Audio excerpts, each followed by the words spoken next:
바로 시작하겠습니다. 먼저 울버햄튼과 리즈 유나이티드의 경기를 분석해 보도록 하겠습니다. 잉글랜드 1부 19위의 울브스입니다. 브라이튼에게도 패하면서 최근 4경기에서 승리가 없는 좋지 못한 흐름입니다. 그나마 공격진에서 2골이 나오는 모습이 있었으나 장기라던 수비에서 무너지면서 승리를 추가하는 데 실패했죠. 코스타의 카드 징계를 황희찬이 메우는 모습입니다. 그러나 68분을 뛰면서 18회에 터치밖에 가져가지 못하는 등 여전히 공격진으로 향하는 패스의 빈도가 매우 적었죠. 참고로 올 시즌 울브스는 기대 득점이 리그에서 4번째로 적은 팀입니다. 그나마 있는 찬스도 공격진이 놓치는 빈도가 매우 많아 기대 득점 대비 실제 득점 수치는 리그 꼴찌입니다. 결정자는요. 치키뉴, 칼라지치, 히메네즈, 고메스, 네투, 누네스 선수가 결정할 것으로 보입니다. 잉글랜드 1부 12위의 리즈입니다. 리버풀을 잡아내고 본머스도 난타전 끝에 이기면서 연승 기세를 타고 있습니다.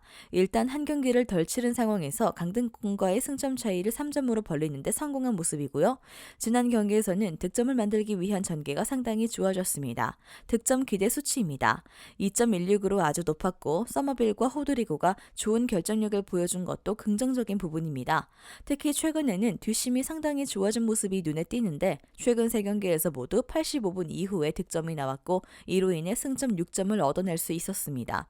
결정자는요. 포슈, 힐 대 달라스, 벤포드 선수가 결정할 것으로 보입니다. 일단 올 시즌 울브스의 공수 밸런스는 실망스러운 수준입니다. 일단 수비에서의 시퀀스가 매우 좋지 못한 점이 공격에서도 영향을 미치고 있는데 빌드업이 정확히 되지 않고 롱볼로 걷어내는데 급급한 상황이기 때문입니다. 리즈 유나이티드의 승리를 예상합니다.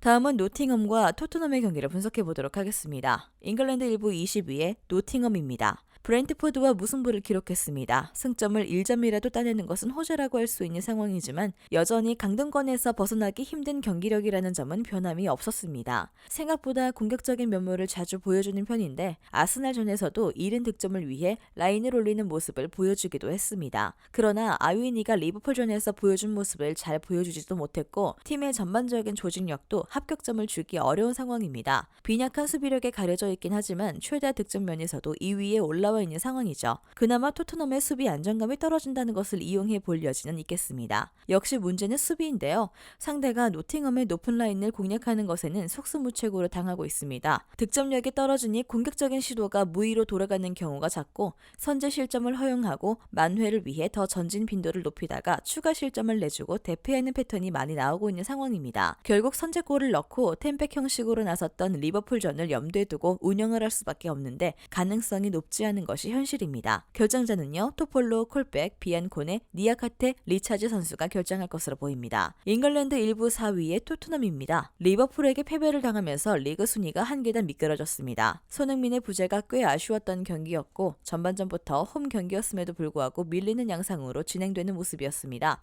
쿨루셉스키가 복귀한 것은 다행이었던 매치인데요. 68분에 교체로 출전한 이후에는 팀의 경기력이 꽤 괜찮은 편이었으며 손흥민과 히샬리송이 월드컵 이후에 복귀하게 된다면 완전체 공격진이 완성되면서 지난 시즌 보여주었던 공격진의 좋은 호흡을 기대해 볼 만했습니다. 노팅엄이 리그 최다 실점 2위를 기록하고 있고 8월 원정에서도 케인의 멀티골로 승리를 거둔 적이 있다는 것도 희소식이죠. 다만 여전히 수비적인 약점을 드러내는 모습입니다. 다이어가 또 실수를 저지르면서 두 번째 골을 헌납하는 모습을 보여주고 말았는데 수비진의 잦은 실수로 인해 라인을 올리고 운영하는 데 리스크가 상당히 크다는 점도 올 시즌 토트넘의 공격의 부진 원인 중 하나로 지목되고 있는 상황입니다. 우측 풀백인 에메르송도 측면에서 상대 공격수를 전혀 제어하지 못하는 모습입니다. 수비진의 로테이션이 이루어진다고 해도 별다른 기조 변화는 없을 가능성이 높고요. 결정자는요. 히샬리송, 손흥민, 로메로 선수가 결정할 것으로 보입니다.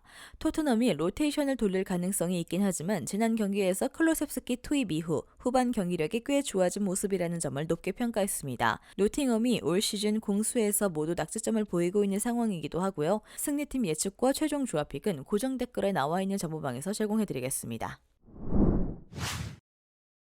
다음은 뉴캐슬과 크리스탈 팰리스의 경기를 분석해 보도록 하겠습니다. 잉글랜드 1부 3위의 뉴캐슬입니다. 사우스햄튼을 잡아내면서 하센 휘틀 감독이 경질을 했는데 일조하는 모습입니다. 조엘링턴이 경고 누적으로 인해 결장하는 상황이었음에도 대량 득점을 기록하는 모습은 뉴캐슬의 최근 기세가 얼마나 올라왔는지를 보여주는 대목이었다고 할 수 있을 듯하죠. 다음 리그 일정이 첼시와의 경기이기 때문에 로테이션을 꽤 돌릴 가능성이 있습니다. 다만 로테이션을 돌렸던 트람미어와의 EFL컵 1차전에서 경기력은 좋지 않았던 것이 사실입니다. 선제골을 먹히기도 했을 뿐더러 상대의 거친 플레이 때문에 제대로 된 경기를 치르지 못했습니다. 결국 주전 선수들을 제법 투입하는 등 로테이션이 완전히 실패하는 모습이 있었고 며칠 후에 있었던 리그에서도 간신히 무승부를 만드는데 그치기도 했습니다.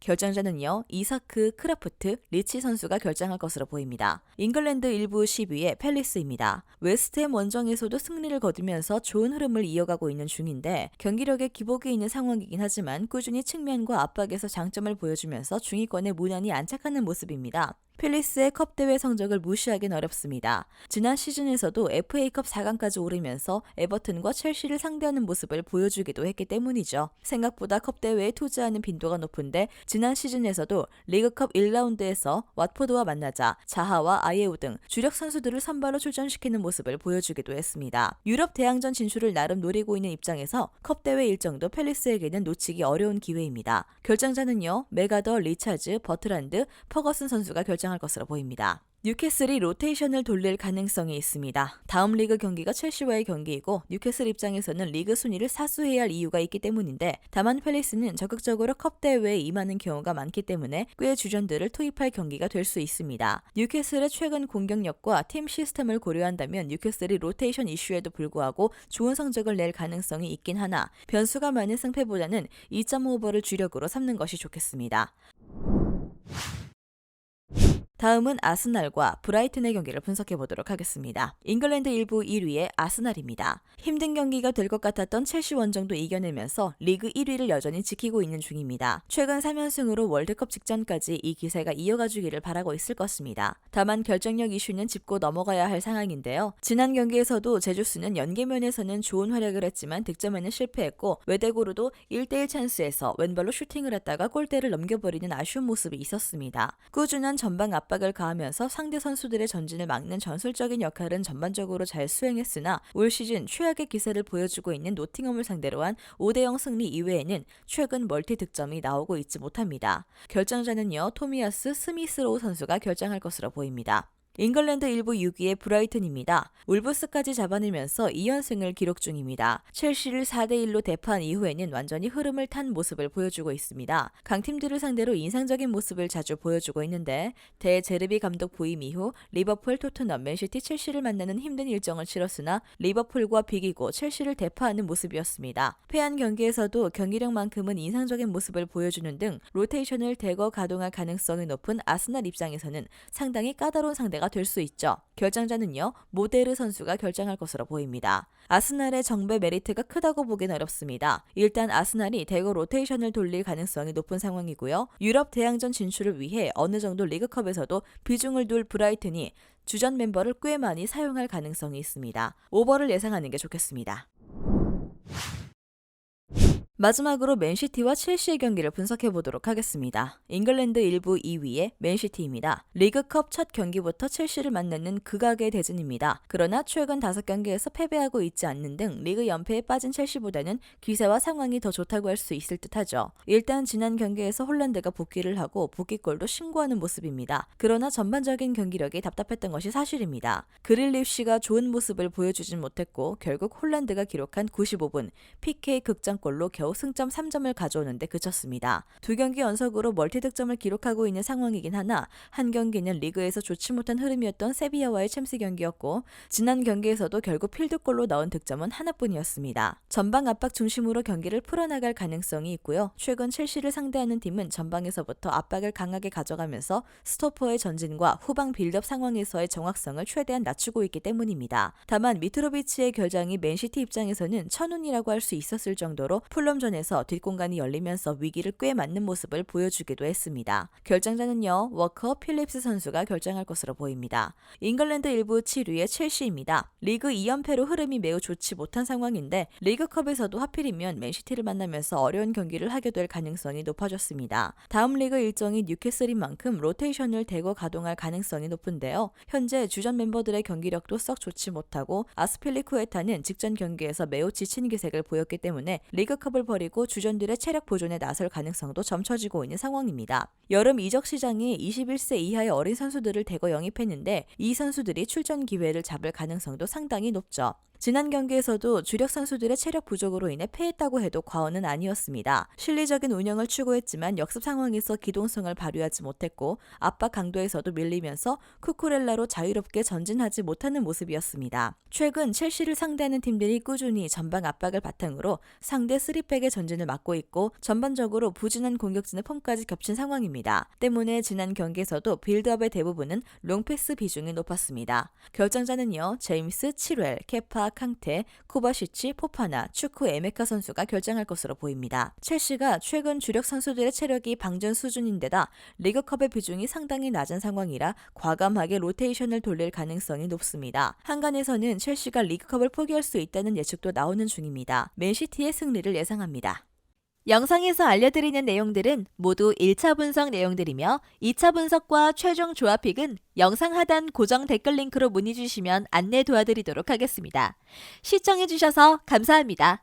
아직도 혼자 분석하고 계신가요? 이슬TV 스포츠 정보방에서는 실시간 스포츠 커넥션을 통한 소통하는 관리 시스템으로 확실한 수익을 전해드리고 있습니다. 정보방 입장 조건은 없으며 일반인들은 쉽게 접할 수 없는 배당 흐름 분석, 모든 경기 라인업과 결장자, 마지막으로 분석 모델링을 통한 최종 조합픽까지 무료로 제공해드리고 있습니다. 물론 마음에 안 들면 둘러보시고 나가셔도 됩니다. 혼자 하면 단기간으로 수익을 볼 수도 있겠지만 함께하면 장기간으로 꾸준한 수익이 가능합니다. 정보방 무료 참여하시고 꾸준한 수익을 원하시는 분들은 영상 고정 댓글 링크로 문의 주시면 안내 도와드리겠습니다. 늦지 않았습니다. 함께 합시다.